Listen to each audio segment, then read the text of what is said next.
We have an election coming up in 2024 in which it's very possible that we will have Donald Trump facing off against Joe Biden. If one of those people wins the presidency, he will be governing while he's in his 80 years of age. We've never seen anything like that before, and frankly, I think it's a real risk. You know, I just turned 80, and I can just tell you, John, you lose a step. Your judgment is not quite as clear as it was. There are a variety of other things you can't do much about. And to put somebody in that office with those kind of vulnerabilities and giving them 4 years, we don't know where things will go. And I just think it's a mistake for either party to put forward people who are going to be essentially trying to run the country in their 80s. That was CNN's senior political analyst and a White House advisor to former presidents Nixon, Ford, Reagan, and Clinton, David Gergen. We're all much younger presidents. President Biden is 79 years old, and Trump, who has been toying with another run for the White House, is 75 years old.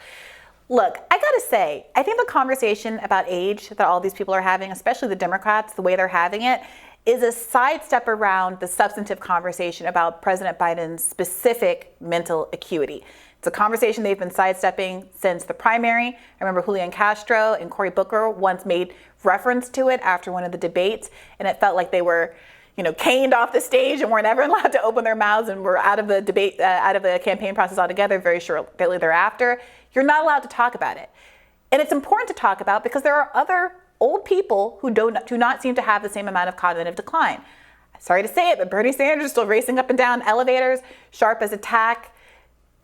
No one is having this conversation about him, even though when he was running, of course, there was a lot of hand-wringing about what his age meant, even though all these other people are the same age. Elizabeth Warren is a very similar age to Trump all of these doesn't seem people. like he's aged very much. He's the same guy as he was 5 years ago. Preserved from the inside from all of that fast food. People age differently, and Biden, I never know, I don't want to try to diagnose someone from afar. I think it's annoying when people do that. His ability to communicate clearly has absolutely declined. It has declined dramatically since he was vice president. Yeah, compare Biden now to Biden then. It's not about totally a stutter. It's not about any of that stuff. Just compare him to himself. It's a marked change. It is. Now, how much acuity loss is there? Don't know. Hard to say. Maybe it is just, he's slower and he communicates less effectively. But maybe there's something more than that going on. And this job ages you. Maybe Trump aside, who seems like the same person at the end of it. It's just amazing. I mean, look, he looks like Trump still. He didn't look vastly, which is odd. Like Obama, pictures of Obama at the beginning and the end, pictures of Bush at the beginning and the end. Maybe these are people who aged 30 years. Maybe it's like the Jean-Luc Picard thing where, if you already look, Patrick Stewart from Star Trek, if you already look kind of in your 60s when you're in your 40s, then you are looking excellent. I'm loving your finding reboot. out that you're this huge Star Trek fan. I was waiting because we're always talking about nerdy subjects, a lot of Harry Potter and Star Wars, with me and the producers, and you don't You're Harry Potter and Star Wars, I'm Star Trek and a cappella. It's a sad group up in here. It's amazing. But I mean, the other part of this issue is that there is not the deep bench in the Democratic Party in terms of youth that there is on the right. And that has to do with a long-term failure to foster new talent. And in fact, a choice to aggressively attack a lot of the young up-and-comers, in part because some of them have expressed an interest in a more progressive brand of politics that is antithetical to the interest of mainstream corporate Dems. Yeah.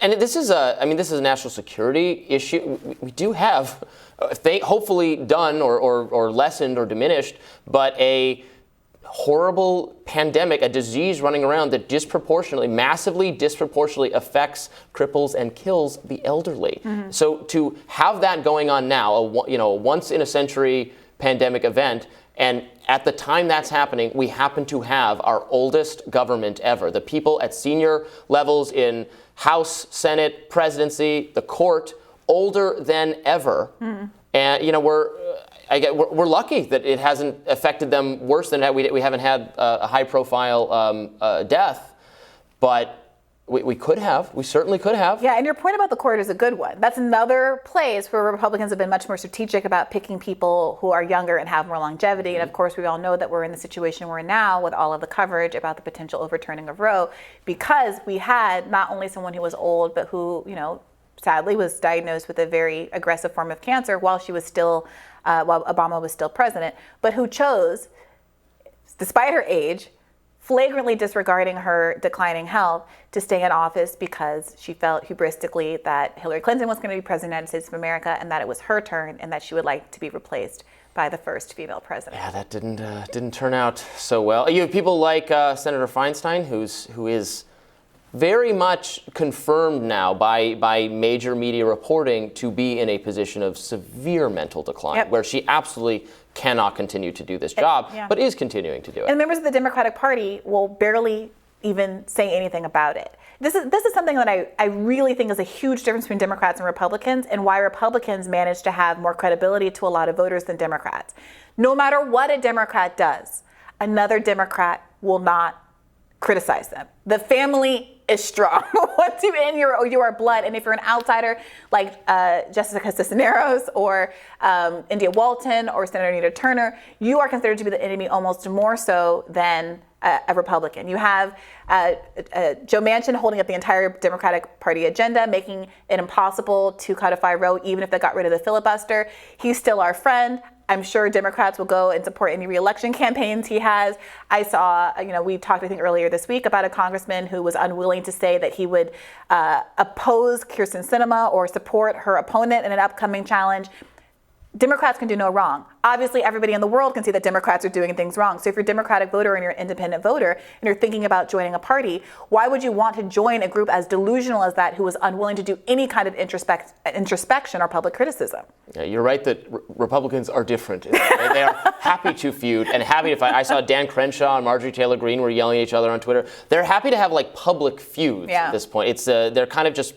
It's this performative entertainment quality that the Republican Party has taken. Professional wrestling. It's very weird. But it's entertaining. It is entertaining. It is professional wrestling. But yeah, it is different. It feels like there's more of a tradition of silence, of just going with the flow and not speaking out of turn on the Democratic side. And that saps energy. There's a lot more energy on the right. No one can deny that. Yeah, but they're so old. They're so old.